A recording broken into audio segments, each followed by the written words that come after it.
I'm Jordan Hendrickson. I'm Braden Fugis, and this is a presentation by Group 4 of our 5 finalist ideas and the ideation process that brought us to those 10 business ideas.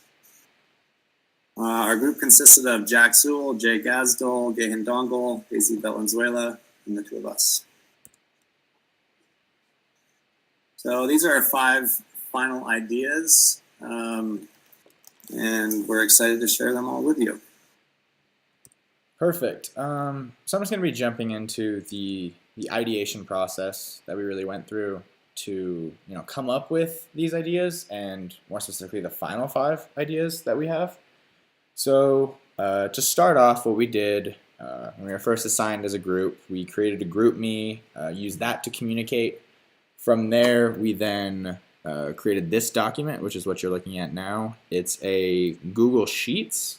So it's shared between all members of the group that Braden just listed. And what we were able to do was go ahead and just write all of our ideas, get as many ideas out on the table as possible.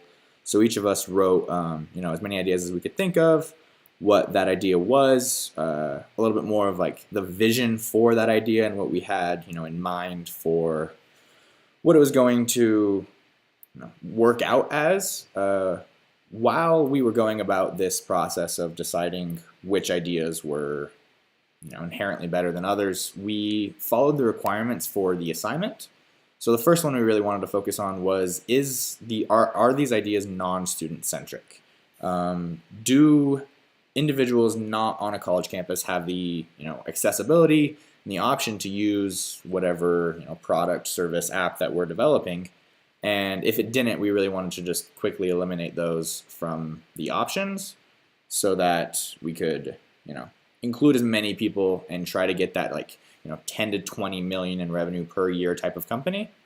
And then the second thing that we really wanted to focus on when we were, looking at which ideas to move on to the next step was if we were actually solving a problem. What was the problem that we were looking to create a better way of going about something, or what was the problem that we were entirely trying to solve as a whole? So doing this, we each came in with our ideas, and then on this sheet, over a Skype call, we were able to collaborate to move what was what you're looking at now down to the second to the farthest right column. You'll see vote 10 or vote 1 top 10. You'll see the yeses that were moved into that next vote. And then to keep this aspect of anonymity involved, what we did was for the next vote, we used a Google form so everyone was able to vote on what they thought were the top 5.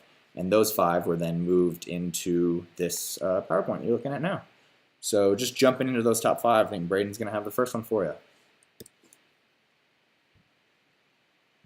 All right, the first one we chose is a company called Urban Organics, and this is a kind of contemporary metropolitan agriculture service that will essentially design with you a infrastructure for a garden, either outside or inside.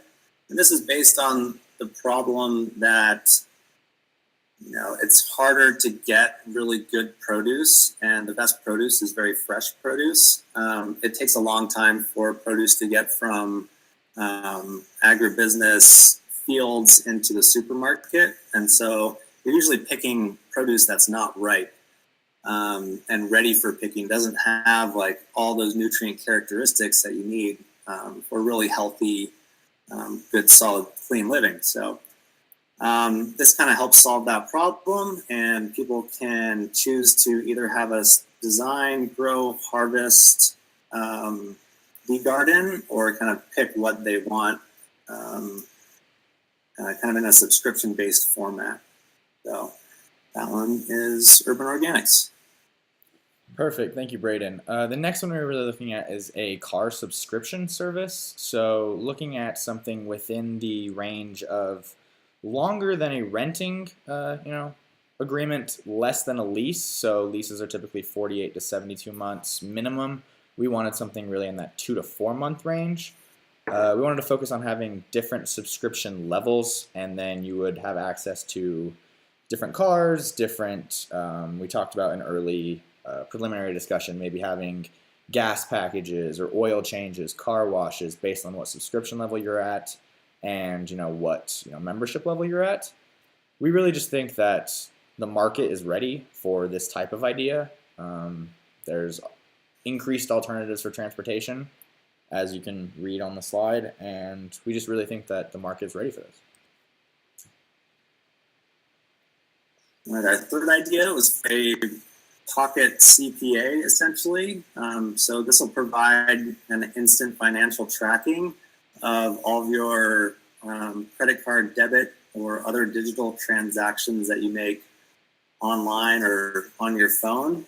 It just makes it really easy for an individual at tax time to kind of break down each individual either category relating to business or their personal finances. This doesn't exist, and so it's a pretty exciting thing, since obviously the market of people who have to pay taxes is very widespread. Perfect. Thank you, Braden. The next app that we were looking at, or I guess idea that turned into an app, is the running stitch. It's really just tailoring for the modern world. The question and the problem we were really looking at solving is having clothes that just don't fit exactly right. Just having clothes that maybe you either lost or gained weight, you've had changes in your body, transformation. Basically, this app allows you to send in an article of clothing, get it tailored to the specific measurements of you, which we're looking into new technology and more interesting ways to go about doing that. But we want to look at just sending an item of clothing and getting it back with really the shortest amount of time and the least expensive process. As we know, modern tailoring can be pretty expensive. Sweet, thanks, Jordan. And the final idea was for a local services app that would essentially make it easier to locate and find a business based on your schedule who provides the service that you need. So you need your laundry machine fixed. You can look up based on that category, who does business or is a certified washing machine mechanic, and it'll populate all those people and the prices and availability. So it just kind of really makes your life easier. You don't have to look up 5 or 6 different businesses, get a bunch of different quotes, and to figure out what kind of time slot works for you. So the market's very big here, and it'll make your life a whole lot easier. Perfect. Thank you, Braden. So yeah, that's a quick rundown of the 5 main ideas that we had. We learned a lot through this process, mostly discussed during that ideation slide. Just learning how to work with other individuals and really solve a real-world problem. That was our main focus here. Yeah, I think we learned quite a lot from this early assignment. Yeah. Another thing is that we really don't want to build a product that nobody wants, and as Jordan said, these are real-world problems, and they really bring value to the customer. So I think they all really meet needs that are apparent in the world and marketplace. Perfect. Thank you all for listening.